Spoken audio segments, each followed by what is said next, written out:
And thank you for joining us this morning.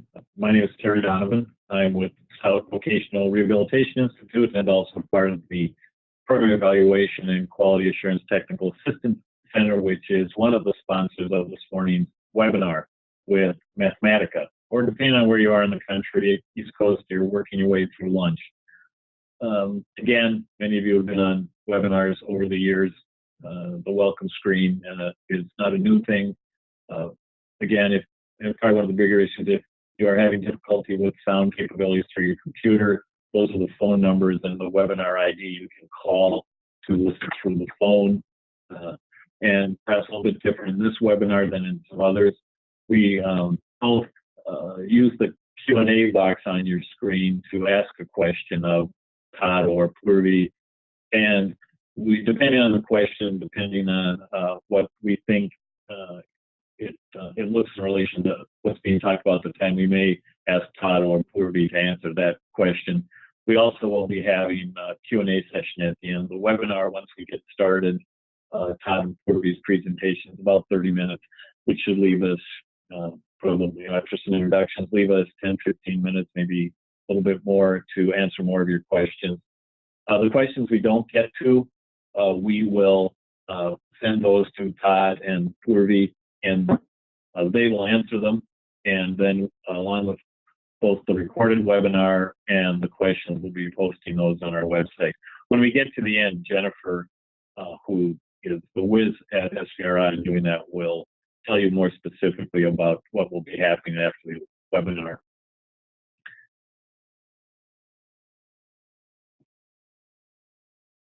And we'll be getting started here in just a few minutes. So thank you again for joining us. And you've seen we have our little poll on the side on your Oscar prediction for Best Picture. Give you something to occupy time for about 5 seconds before we get started. Thanks again.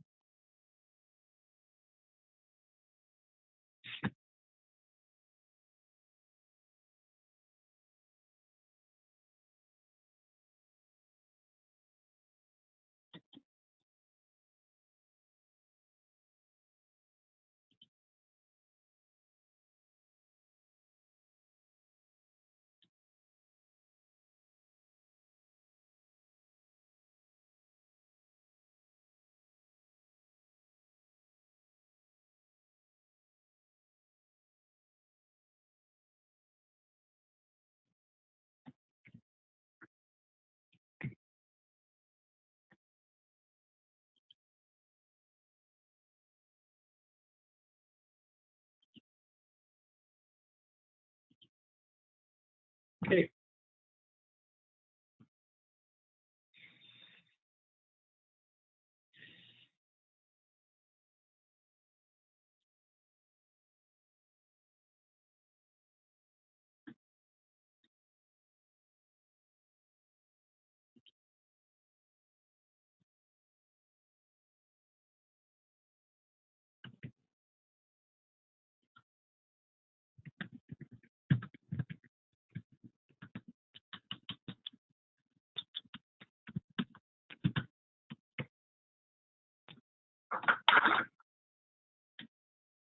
Thanks, everybody. We'll show you the results. What folks believe will be the winner, at least of those that voted.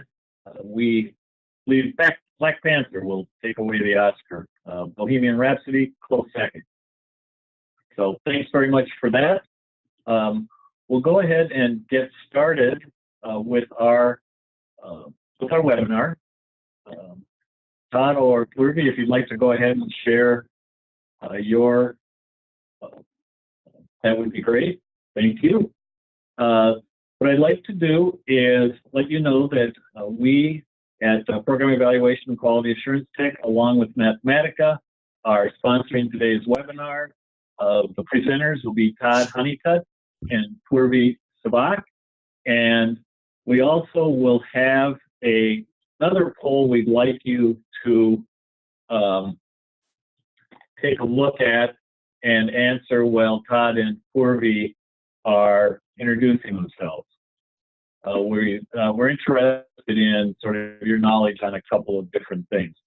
So Todd and Purvi, please proceed, and that would be beneficial. Thank you, Terry. I just want to make sure everyone can hear me. Sounds good to me. Great. And can you see my PowerPoints? Yes. Okay, terrific. All right, well, thank you, Terry, and thank you to Piqua. Thanks for everyone for joining us. My name is Purvi Savek. I'm at Mathematica, and we're going to talk today about using administrative data to understand pre-employment transition services. I want to acknowledge that this presentation is through support we have from the RRTC on VR practices for youth and young adults from NIDLR. And we have two goals during today's training. The first is to show you how VR agencies' administrative data can be used to track, monitor, and assess the delivery of pre-employment transition services. And the second is to demonstrate how you can do this analysis using RSA-911 Case Service Reports using Microsoft Excel. So I'm going to do the first, and I'll hand it over to Todd to do the second. So what problem? Purvi? Yes. Oh, this is great. Why don't I give you an idea? Some folks are still voting, but Okay. Why don't I kind of give you an idea of what it's looking like in our audience today? Great. So. Okay, so it sounds like 30% or so know how to use a pivot table in Excel, whereas 72% say they don't. A third say they analyze their quarterly RSA data. About half say they don't, and the remainder say they do it sometimes. A fifth of our participants are administrators. 16% identify as data geeks. 33% are counselors, and 33% are other. That's really helpful. So thanks to people for responding. If you haven't responded yet, please do so. All right, and I'll continue then, unless, Terry, you see people are still joining? Well, they are, but I would say, why don't we go ahead? Okay, great. So, so what's the problem that we see ourselves addressing with today's training? We know that pre-employment transition services have presented a major challenge to VR agencies, both due to the mandate to expand services to a broader population, and also because of the spending requirement. Being able to measure services and spending in as close to real time as possible can help you see how your counselors and providers are addressing this challenge. The information we're presenting in today's webinar is covered in more detail in 3 new briefs that we will be sending to you in February. We'd hope to have 2 of these 3 briefs ready today, but we're still tweaking some of the language and hope to be able to address some of the questions that you raised today to improve the briefs. So please be sure to ask lots of questions.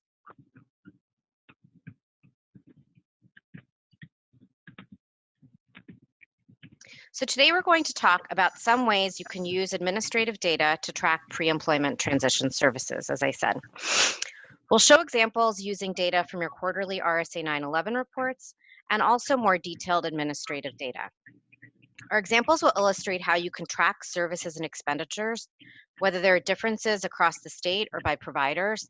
And while we won't discuss them today, the 3rd brief that we'll send to you next month also proposes some performance metrics that you can use to track pre-employment transition services. I'll quickly go through some illustrative tables and graphs, and then Todd will do a demo of how you can generate such tables in Microsoft Excel. The first 3 examples I'll show you can be generated from your 911 submissions. Advantages of using the 911 are that the data are already ready. They're already in a standard format with 1 record per client or student, and they can be easily tabulated in spreadsheet programs like Excel. Some disadvantages or limitations are that there are details you might be interested in that are not in there, like provider or counselor information. And in each quarter, the data may only reflect services that were authorized in that quarter. Nevertheless, there's still a lot of useful information. Some analytic steps that we think will make it easiest to get started using your RSA-911 to track pre-employment transition services.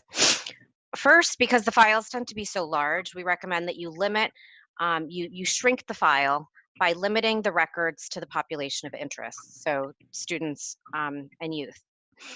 You should only keep data elements that are necessary for your analysis. And then you'll create some simple indicators of pre-employment transition services so that you can tabulate the data in an informative way. The first illustration addresses the question of what types of youth an agency is serving. This is just a simple tabulation of all the cases ages 14 to 21 by whether they fall into one of 5 categories. The data I'm illustrating here are fabricated, they're fake, they're not from any particular agency. They're just meant to be illustrative. So the 5 categories I've put cases into here are pre-employment transition services cases only. So these are often referred to as potentially eligible students. Students who are VR clients and also receiving pre-employment transition services. Students who are receiving VR services but not pre-employment transition services. Youth clients that are not students. And the final category is youth applicants whose eligibility has not yet been assessed. In this example, we can see that the largest group of youth are students receiving VR services, but not pre-employment transition services, so that longest bar in the middle. So there were a lot of students, a lot of clients who did not receive pre-employment transition services. You might ask yourself, why is that? Should these student clients be receiving pre-employment transition services? Maybe it's the case that they received them in an earlier quarter, or maybe they're still too young to receive pre-employment transition services. We also see that there are a lot of students who are just pre-employment transition service cases, so students that are not VR clients. So in this hypothetical example, it looks like the agency has done a pretty good job of reaching out to this new population. I want to emphasize here that there's no right or wrong answer. It's just that simple tabulations like this can help you see who your agency is serving and if this meets your expectations. This next illustration addresses what types of services, pre-employment transition services, students are getting, and whether this differs across the 2 groups, students that are VR clients and other students that are just receiving pre-employment transition services but are not VR clients. This first set of bars shows that about 60% of students are receiving job exploration counseling, and that it's a similar share among VR clients and other students. So in the red bar, we see the share of students that are not VR clients that are receiving job exploration counseling. And in the candy cane bar, we see the share of VR clients that are receiving job exploration counseling. And we see that they're very similar. But when we look across all 5 pre-employment transition services, we see that there are some differences. With a higher share of pre-employment transition services only students receiving workplace readiness training, and a higher share of VR clients, I'm on the wrong slide, there we go, and a higher share of VR clients receiving work-based learning experiences. And you might ask yourself, like, why that's the case if you see these patterns. Again, these are hypothetical data and there are no right or wrong answers, but these tabs can reveal patterns of service receipt and raise questions for you when you see discrepancies like these. Maybe there's a story to tell. Maybe active VR clients are more likely to have work-based learning experiences because your agency is able to authorize additional support services needed to make that happen, like transportation. Maybe the pre-ETS only cases are more likely to get workplace readiness training because you have a strong provider network that can deliver this in groups across schools. Agencies may also want to assess if pre-ETS are being accessed equitably across different demographic groups. So here we're looking at the share of all students served by race and whether they're receiving each of the pre-employment transition services. We are looking here at race because it's the only demographic characteristic that is required to report in the 911 for potentially eligible students. For VR clients, of course, there's a lot more information. So here we're just looking at differences by race. So For job exploration counseling, we see that a similar share of white and non-white students are receiving this. But again, when we look at all 5 of the pre-employment transition services, we see that there are some differences by race. Again, there might be some explanations for this that so that these differences are expected, but if they are not expected, tracking this can help your agency or your counselors address inequities if that's an issue. Okay, next I'm going to talk about how you can use a broader set of administrative data beyond what's in the 911 to allow for more detailed reports. You might have detail on counselors, providers, and services on a continual basis that'll allow you to have a longitudinal perspective on service receipt. All of this detail, this additional detail is great, but it does come with complexity that can present challenges for analysis. So it might require staff with additional data expertise. As I mentioned earlier, there are some steps to get started that'll help you do this analysis. And this is true for the 911 or whether you're using more detailed administrative data. But you really have to go through a process of thinking critically about what questions you have. Otherwise, it's really easy to get lost in the data because there is so much data and there's so much to look at.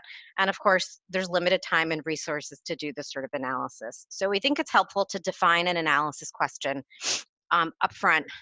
And really, the more carefully you do this, the easier each subsequent step will be, like identifying a sample, considering the time period you want to look at, and identifying the data elements of interest. So in this next example, we address the question of how the delivery of pre-employment transition services differs by geography. And we use counties to address this, but you might also be interested in looking at schools, at school districts. In this example, we're using counties. In this first county, we see that 115 students were served. Job exploration counseling was the most frequent service, with 67% of the 115 students receiving it, followed by workplace readiness training, counseling on post-secondary education, and just 11% received instruction in self-advocacy. When we look across 4 counties here, we see that the patterns of frequency of each pre-employment transition service is not the same across counties.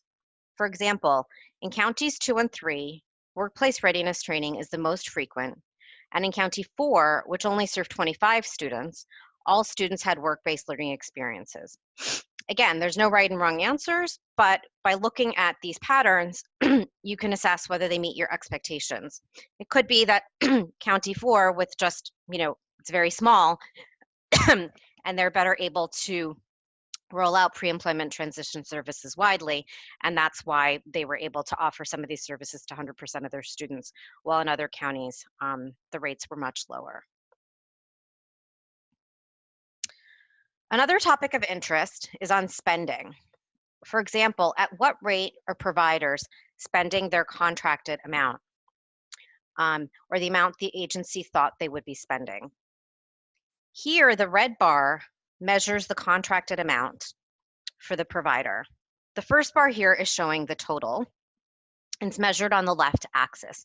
So you can see that this agency estimated about $800,000 for pre-employment transition services. The blue line shows the spending rate as measured on the axis to the right. And here we see that this agency has spent about 60% of that $800,000 at this date that they've tabulated this data. We can also look by individual provider. So if this agency is thinking, wow, we've already spent 60% of our contracted amount, they can see which providers might be accounting for that high level or low level of spending, whatever they're thinking. So in this example, if we look to provider 5 all the way on the right, provider 5 has a small allocation of about $100,000, and they've only spent about 10% of it, so $10,000. Whereas provider 4 has the largest allocation of close to $300,000 and has spent most of it already, like 90%. So what does this mean? Should this agency be concerned that provider 5 is not delivering services, that they've only spent 10% of their contracted amount. Should they be concerned that provider 4 has plowed through all of their contracted amount? Or maybe it's the case that they over budgeted provider 5, and provider 5 really does not have that many students to serve, and that the agency might readjust their planned allocations or contracted amounts for the for subsequent years. Again, so there's no wrong or right answer. We can't tell you what patterns are good or bad. They are just something that you want to look at and assess based on your expectations.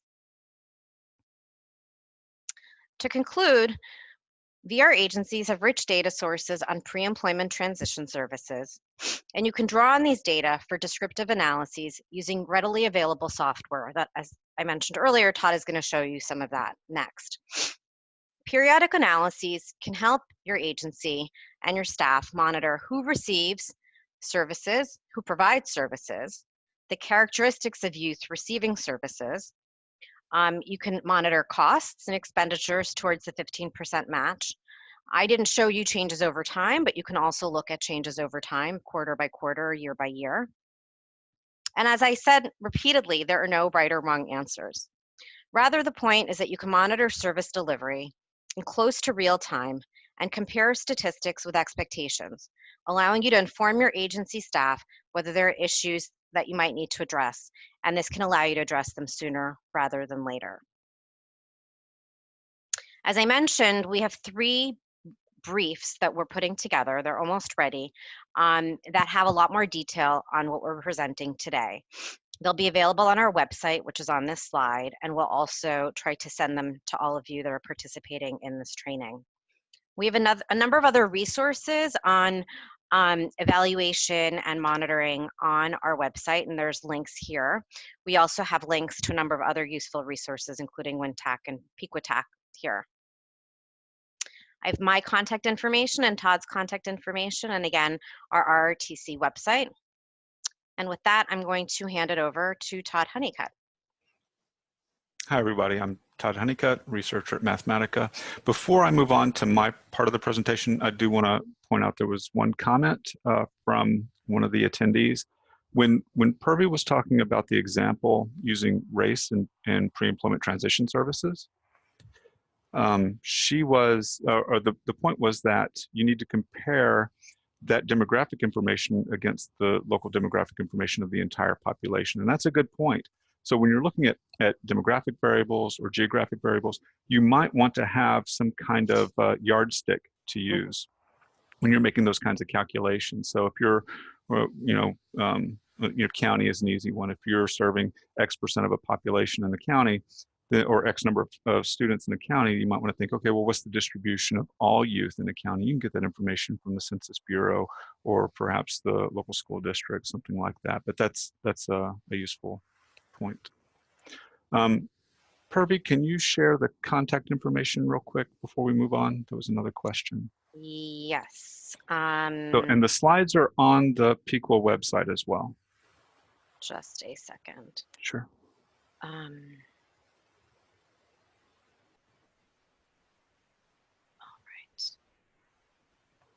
So while she's doing that, I do have a caveat before I start, is that I've been informed by my company that there are Verizon network outages around New York and New Jersey area. I'm in New Jersey, so hopefully I won't cut out. If I do, it'll probably be only for a minute. Yes? Are you seeing our contact information? Yeah, the contact's information. Okay, great. It's up there now, yeah. I'm on Verizon too, so hopefully yeah, we won't both get cut off. It's put me in a bit of a panic mode, but we'll roll with it. Okay, so I'm gonna I'm gonna share my screen now. And all right, so I am sharing my Excel spreadsheet right now, and what I'm gonna do is I'm gonna walk through how I think about the data and how to create a pivot table. Every time I practice this, I think about the guy that does Khan Academy and how did he create a whole empire based on doing this kind of thing. I won't be as polished as him, but it is interesting. So this is informal. If you have questions, if you don't understand something I do, please raise that question. Hervey or Terry can interrupt me so I can go over something. I'll try to go slow, but I also want to be complete too, and there's a fair amount of information to cover. So what you're seeing right here is a RSA-911 file. This is loaned to us by the New Jersey Blind VR Agency. Really appreciate their willingness to let us use this file as a live file for the demonstration. So thank you for that. So when you have this RSA-911 file, you know that there are a couple of things that make it unwieldy. First, that there are a lot of rows of data. Let me get this on here. So here I've got 2,500 records in this file. Moreover, I've got over almost 400 columns of information. That can make it fairly difficult to process or to use in a pivot table format, especially when you have so many columns of information. So you may want to reduce the information a little bit. And for students receiving pre-employment transition services, you might consider a couple of things. One is to identify or eliminate the cases who don't have an age between the age that you're interested in. Here I'm using 14 to 21 as my target, and I'm just using the age of the application. That's not quite accurate. You may want to calculate the age as of the quarter that you're looking at data. But for a shorthand for this demonstration, I'm just going to use age of application. So I'm going to eliminate everybody who's not 14 to 21 because they're not eligible for pre-employment transition services. And I'm also going to eliminate, but I'm going to keep these individuals or these records that don't have an agent application, because that's one way we can tell whether this is a student receiving only pre-employment transition services and not receiving regular VR services. The other thing you might want to do is cut out all the services that aren't related to pre-employment transition services. So I've created a copy of my original data set here in this tab, and I've called it limited. And I've done those things that I've just described. So now I've only got just a little over 1,000 records in this file, and I've got a reduced number of columns or variables, so just around 131 columns.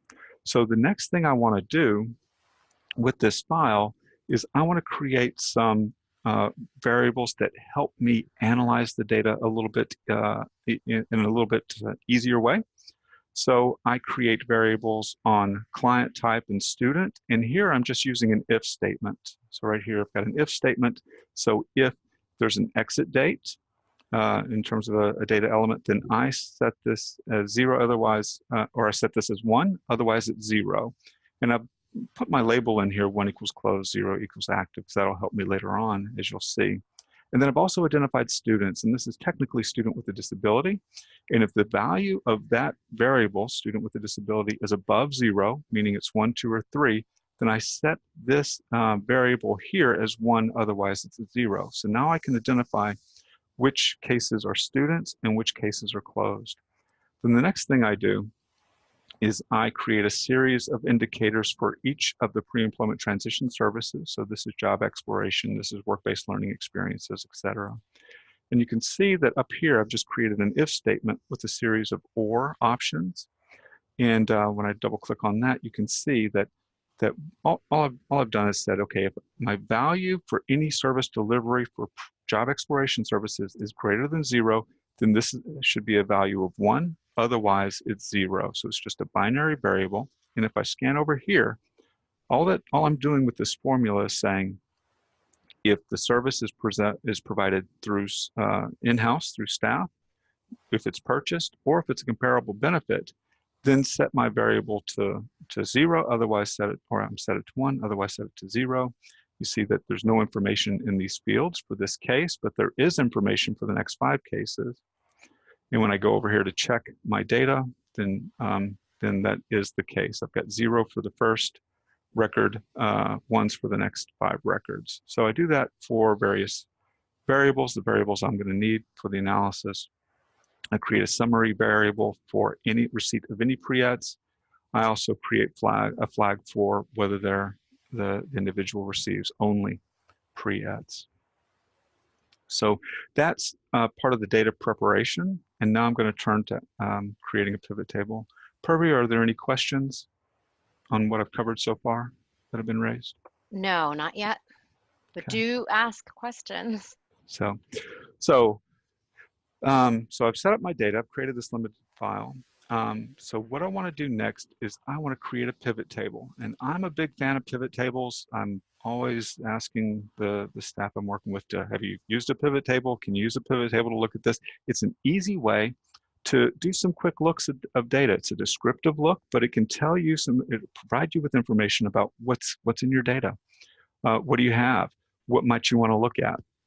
What are the questions you want to ask? So pivot table, when you go to the ribbon up here, it says insert. Pivot table is your first option. I was thinking about that as being, it's so important that somebody at Microsoft put it up front in terms of this list of items. So I'm going to click this button, pivot table. So it gives you a pop-up right here for creating a pivot table. I usually just use the default options, and the default for me is the entire data set in this tab that where I am when I hit that insert button, and I want it in a new worksheet. So I click OK, and it creates a new tab here. You see the sheet 1 is to the left of my original data. It gives me this pivot table area within the spreadsheet itself, and on the right, I've got pivot table fields, and I'll explore some of these in a moment. So the first thing I want to do is it's giving me a default label for the tab, and I just want to call that table 1 because it'll help me keep track of things later on. Find labeling is important. So now I've got this pivot table, and the question that I want to answer first is how many youth, I'm sorry, that's not the right question. What types of youth are in this file? How many cases am I looking at for this quarter of data? And I can do this a number of ways, but how I want to start out is I want to go over to the pivot table fields. Everything in this section are the columns or the column labels that I have in my data set. And you can see that's a pretty long list. I've got over 130 columns or data elements. If I were to use the complete 911 file, that would be even a longer set of information. So any way you can cut things back, it's to your advantage. So the first thing I want to look at is my pre-ETS only flag. So when I click that variable, it automatically puts it here under the values setting. There are 4 items here: filters, columns, rows, and values. And essentially what I'm doing, or how you can think about this, is creating a frequency table or a cross tabulation. So this tells me that I've got 471 individuals who are pre-ETS only. If I leave it here, because it's telling me that's the sum of this variable. I know this variable only has 0s and 1s, so the sum of that will be the number of students receiving pre-ETS only. So I'm going to use my mouse to drag and drop, move the variable from the values section to the rows section. So now this changes up what I'm seeing here. So I've got row labels in 0 and 1. I don't like the defaults in Microsoft. It's hard for me to figure out what's what. So I'm going to change that row label to say pre-ETS only, question mark, and then change my values here to no and yes. Okay, so I can do that on the fly. The other thing I want to look at is, okay, well, who's a student or not? So I click that button, student, and again, it puts it in the values area, but that's not where I want it. I want it as a column, and I have that same issue. It tells me it's a column label. I don't like the default, so I'm going to say student and do the same thing I did in terms of changing the options there, or the information that's in the file, to no and yes. So it'll be clear to see. And let's spread that out. So there's no information in here because I haven't put anything in the value area. So what I want is essentially just a count of how many individuals are in these different categories. And I want to use a value, or I want to use something like an ID that tells me this is a unique individual and there's not more than one. And when I just click on it automatically, it puts it into rows, but that's not where I want it. I want it as values. So now what I get are a count. I've got 1,015 records, youth, 14 to 21 at application in this file. 471 are pre-ETS only cases. They haven't applied for services, they're pre-ETS only. I've got 544 VR clients, 405 of whom are students. And one thing that's nice about this is this check is of those 471 pre-ETS only individuals, all of them are students, at least in the record. So that's a confirmation of what I would expect in the data. So in total, I've got 876 students and 139 non-students in the file. Any questions about what I've covered thus far? That's the basic approach with the pivot table, creating a cross tabulation. Purvi? Yeah, Todd, I haven't seen any questions yet, but Okay. if anyone has questions, please, yeah. I just want to make sure folks are tracking. So we have this filter area, and recall that in the 911 data, we have active cases and closed cases. And so you might want to say, all right, I don't want to look at closed cases. That's not important for me. So I'm going to drag and drop that client type, that variable that I created earlier, and I'm going to use that as a filter. So what I can do now is I can say, all right, I don't want closed cases. All I want are the active cases. So I click on that, and that subsets the data. So now I only have 928. These are in youth who haven't closed, and my values change accordingly. I think the pre-ETS stayed the same. So one other thing I like to do is I'm going to highlight the first 3 rows, and I'm going to click right-click and do insert. And then I can just put a table, a label up here to tell me what this is. Youth, number of youth, ages 14 to 21. And then I use a function to let me know what the day is that I created this. So if I print this out, I'll have a record of what this is and when I did it. Those are the basic elements to a pivot table. So, and if there are no questions about that, I'm going to move on to a different setup, another type of pivot table that you can use. Yep, you can go ahead, Todd. Okay.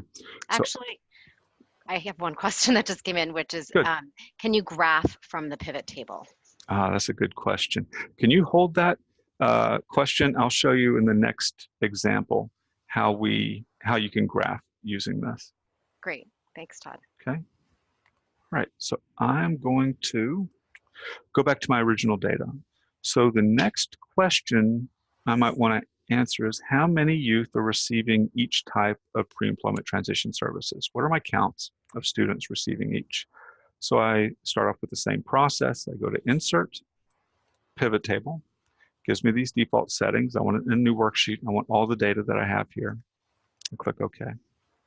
By the way, there are good tutorials on how to create pivot tables on the web, through YouTube, that sort of thing. So if you're interested in this, want to expand your knowledge, that's a good place to start. So recall that I created my limited data set binary variables for each of the pre-ETS. So I'm going to click on those buttons. It puts it all over here in the values section. And I'm going to make this a little bit larger. So, and it tells me that this is the sum. It's the sum of job exploration, sum of WBLEs, and that sort of thing. There are options to change that, and I'll show you how to change these values in a moment. But right now, I just want to stay with this example. So I know that in my file, I have 273 individuals, students who received job exploration services, 30 who received work-based learning experiences, and so on. That's my breakdown in terms of overall number. The other thing that I might want to look at is, okay, what's the difference between those who are receiving pre-ETS only and those who are VR clients? So when I click the pre-ETS only, it automatically put it out here as another variable along this string, but that's not how I want it. So I go back down here, I go find it under the values area, and then I'm going to grab it and pull it over to the rows, much like I did in the first example. I'm going to fix my row label in the same way so I can keep track of that. So now I can see All right, I have 273 students who are receiving job exploration counseling. 83 of those students are pre-ETS only cases, and 190 receive VR services. So that's how to look at that and make that a little smaller.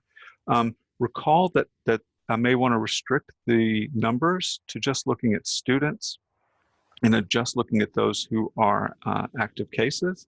So I'm going to go back and find those variables that I set up. So I'm going to put client type down here as a filter. I'm going to drag and drop student same way. So now I can filter this data to just active clients and to just students. And so that gives me the numbers that I have here. I can reduce that so it's easy to see. I can change these labels now if I want. I'm going to leave them as they are. So the other thing I can do is I can just add a count of all the of the total number of clients. I drop it down, drop the client number down here. That's going to give me just a count. I'm going to pull it up. You can change the order of things either through this drop-down menu, move down, move up, move to end, or you can just drag and drop it. So I know that I've got 131 students. That's congruent with what I created in table 1. And I've got 467 pre-ETS only and 364 VR clients. And then you can see the distribution across these different variables. The other thing I want to do is I want to go back and fix this and make this table 2, so it's easy for me to find. So somebody asked about graphing, and this is actually something I recently found I could do in pivot tables. So Excel, Word, they have ribbons that give you, nest of functions or options for different things. So when you're in a pivot table, you can go to this pivot table tools. There's analyze. There's things like you can refresh data or change your data source, things like that. But one of the items here is a pivot chart. So you click that pivot chart, and it gives you the options just like you would have options for a chart normally in Excel. You got your line, your pie chart, bar chart, that sort of thing. I'm going to keep it as a column, a clustered column. I click OK, and here it is.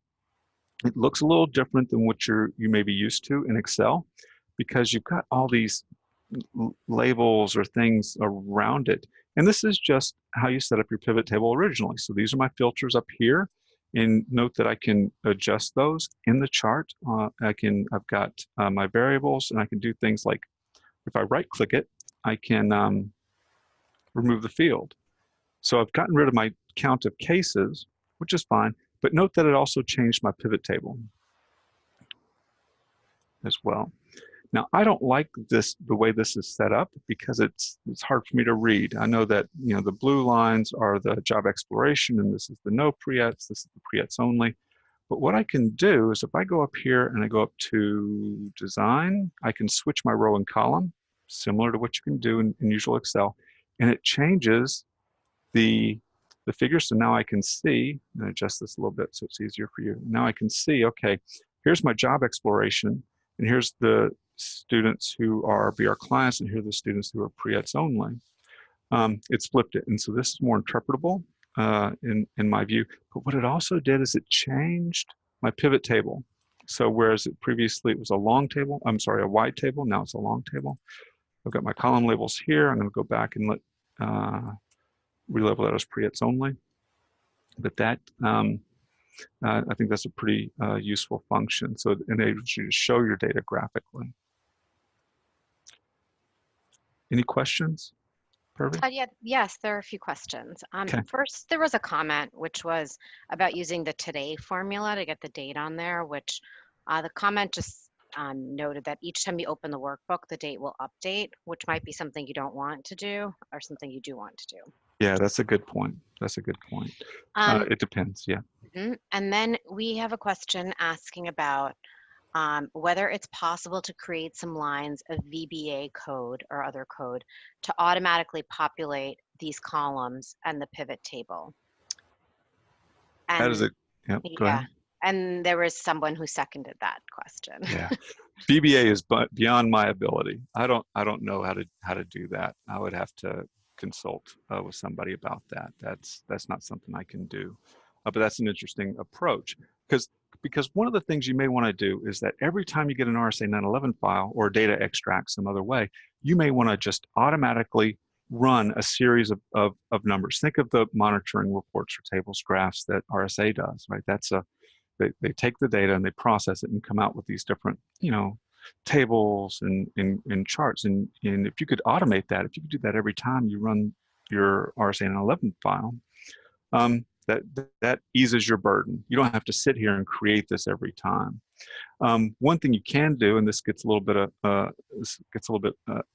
beyond what I want to talk about, is that every time, once you've set up a series of figures or charts or tables that you want, you can just drag and drop data into your original data source, and then go here to your table and then just refresh your data. And making sure that the columns and the row specifications are right, it will refresh with that new data. So that's a way to automate the process. But you're correct to think about, is there a way to do VBA, use VBA to automate this process? Likely there is, but it's just beyond what I can do personally. Other questions? That is it for right now. Yeah, those are good ones. So yeah, so back to the today. So originally I used the today function, and you're right, that populates every time that you open the file. So it gives you today's date, not the date that it was. And then, so if you didn't want to do that, you could just say January 31st, 2019. You could just put it in there manually. And I put a quote right before it, a single quote, just so that it wouldn't read it as a date. Because Microsoft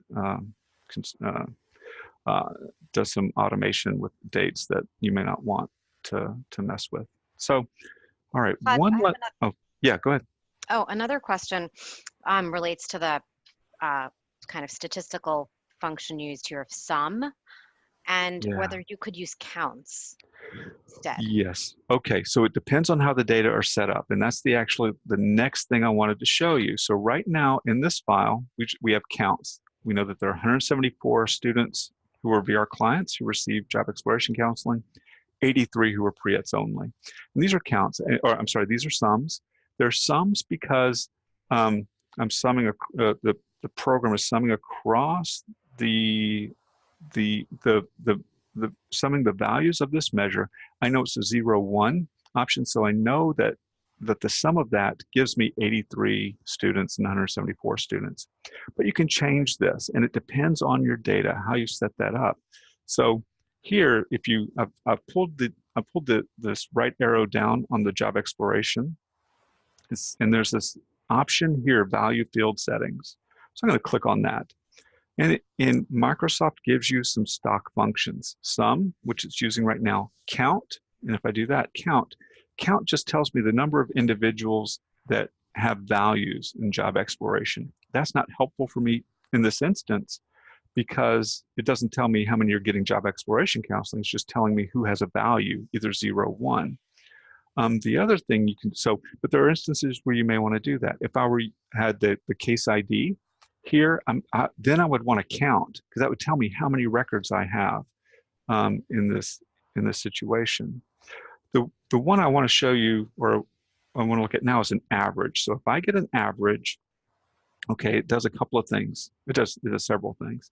So one, I've changed this right here. Now it's telling me this is an average of job exploration counseling.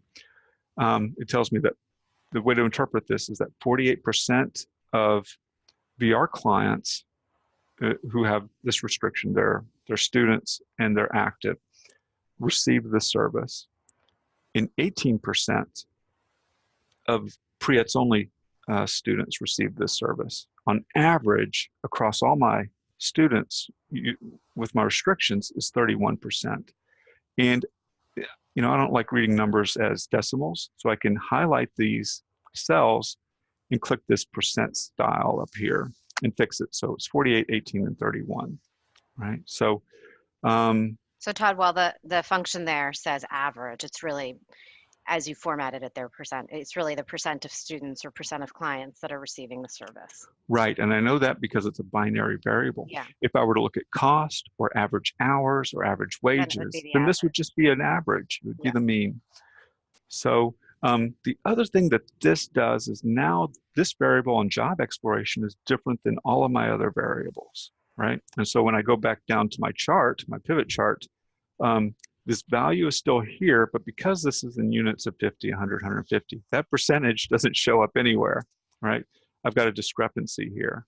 And so what I want to do is I want to go through and change all my value field settings so that it shows average. And it's just point and click. You go down and make this change for all your variables. You can see that it's happening across the board as I work my way down.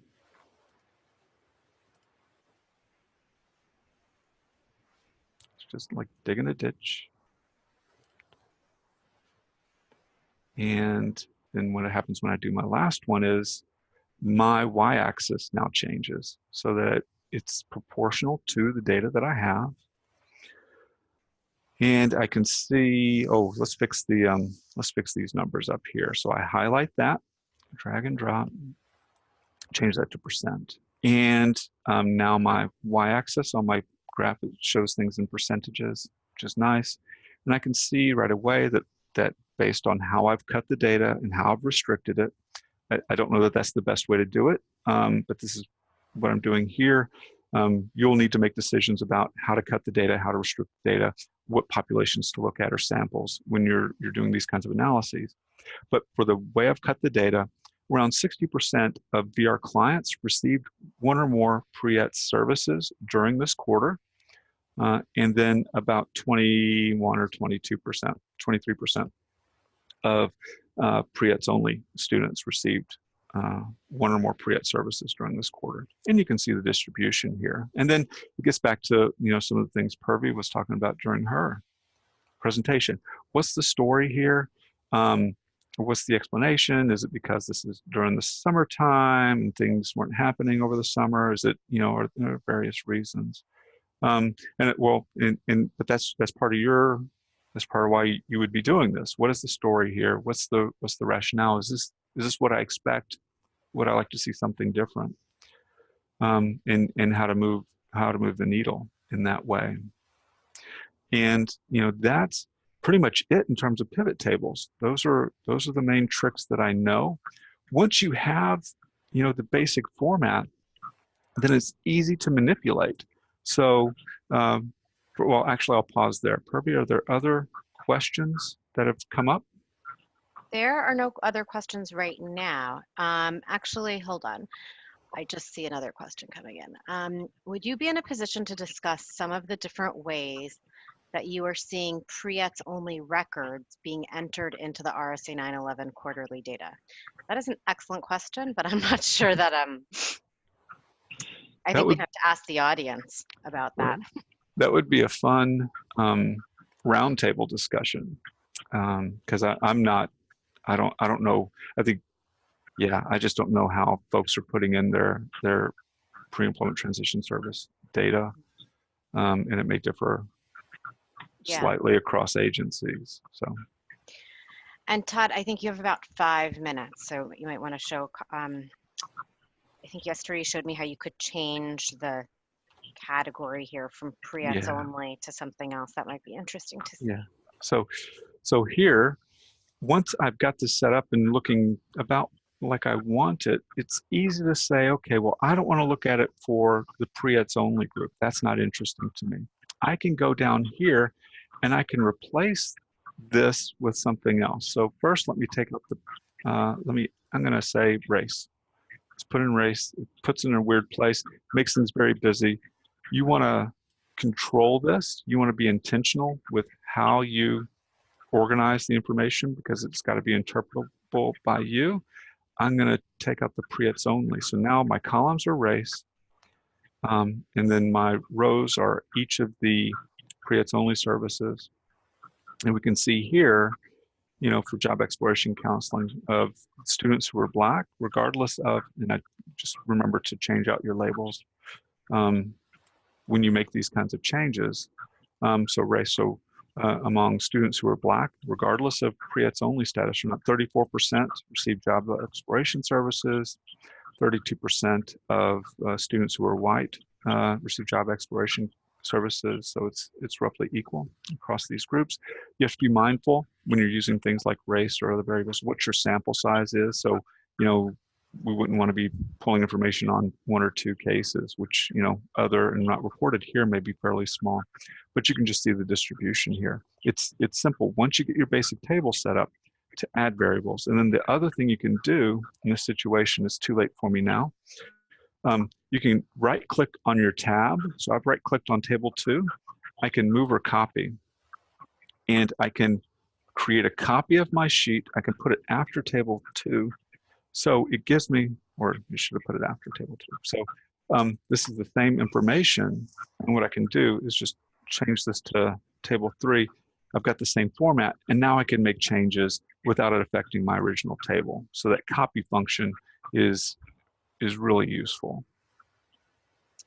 Todd, I have a question about the formula you used for the pre-ETS only column. Was it column EY on the 911 spreadsheet? Here? I think it's, you know, when you classified students, yeah, that EY. Yep. So here I've drawn from what is variable I2. And I2, if I scroll back, that is an application date. So students who don't, individuals who don't have an application date are flagged as pre-ETS only cases. There may be some other ways to make that calculation, but that's how I did it for this example. Right, thank you. Other questions? So will the spreadsheet, Todd, that you have been showing with the pivot table examples be posted after the webinar? We will post the PowerPoint presentation. Todd, would you be able to post this Excel file? I cannot post the Excel file because it has RSA-911 data. I can talk with the New Jersey blind VR staff to see if they'd be willing for me to I can create like a PDF of the tables that I've created, you know, the 1, 2, 3, just to show you kind of what the end result was. You know, we've thought about whether it would be useful to create a brief that explains these steps concretely with RSA-911 data. And, you know, if we did that, we could have a kind of a dummy data set so you can, you know, look at it and break it. We haven't pulled the trigger on that, but that's that could be something that we could do if folks in the field thought it would be useful. But I don't know if any of those are helpful, like just the screenshots or PDFs of the tables themselves for these examples, or a description of the steps that I've taken to create these. Yeah, the video, I mean, the webinar is being recorded, and so you can re-watch the video, as annoying as that might be, to see the steps and replay them. So that is one thought. We may also send out a poll to learn from you what kinds of tools might be useful if we were to put together a template without any agency's data in it. Right, and we're focused here on the pre-employment transition services, the tips, the strategies, the approach that we're describing. It could be used for anything in the RSA-911 data, and potentially other administrative data that you have. Right. Other questions or comments that came up? No, I think we might want to bounce it back to Piqua to handle logistics about evaluation form CRCs. All right, I appreciate everybody's time. I hope it was helpful, and Purvi and I are both available to answer questions about what we've presented or about pre-employment transition services or services we've used more broadly. Yeah, thanks so much, everyone. And as I mentioned, we have 3 briefs accompanying this that we will try and, well, we'll post on our website, but we'll also try and send you through Piqua in the next few weeks. Great. Thank you, Todd and Purvi. Wonderful session. I am going to turn it over to Jennifer Gunlock-Klotz, who will, because there have been some questions about where can I find the materials, I think maybe some questions about CRC credits, et cetera. Jen is the whiz at knowing all of that. So I will let Jen tell you what will happen after the end of the session today. So take it away, Jen. Okay, sure. Hello, everyone. I'm Jennifer from the University of Wisconsin-Stout Vocational Rehabilitation Institute, and we'll be taking care of today's CRC. An email is going out tomorrow to you all with a link to the evaluation where you can request the CRC. If you choose yes, that you want a CRC, an email will be sent to you with the verification of completion form. Simple as that. I also want to mention there will be an archived version of this webinar with captioning and the PowerPoint and the evaluation on the PEQA website at pequatech.org. And that's it. Great. And thank you very much. Within the evaluation, I certainly have a couple of questions. So about what other topics you might be interested in that PEQA can provide you. So if there's something based on the conversation today or another presentation we've done in the past or something you've wondered about, particularly around data analysis, data analytics, please let us know and we will put it together. With that, I believe we're done. Any last minute, I'll take a look, any last minute questions? Yes, there are, and I think maybe Jen answered, there was a chat question, were there CRC credits available for this webinar? Yes, there are. If you registered for the webinar and watched it, you will see that in one email. If by chance you had a colleague who registered but was unable to attend the webinar, if you go to the PEQA website and watch the webinar and then answer the evaluation, you would also qualify for a CRC credit. But for those of you that watched today, you just need to complete the evaluation form if you would like CRC credit. I think that's it for today. We appreciate everybody's participation, and we look forward to providing you some more information and more skills. And again, you have Todd, the PowerPoint materials. That last slide has Todd and Purvi's contact information if you'd like to have a few follow-up questions about the pivot tables or the administrative data, anything that was covered today. So with that, thank you everybody, and we will bring this webinar to a close. Goodbye.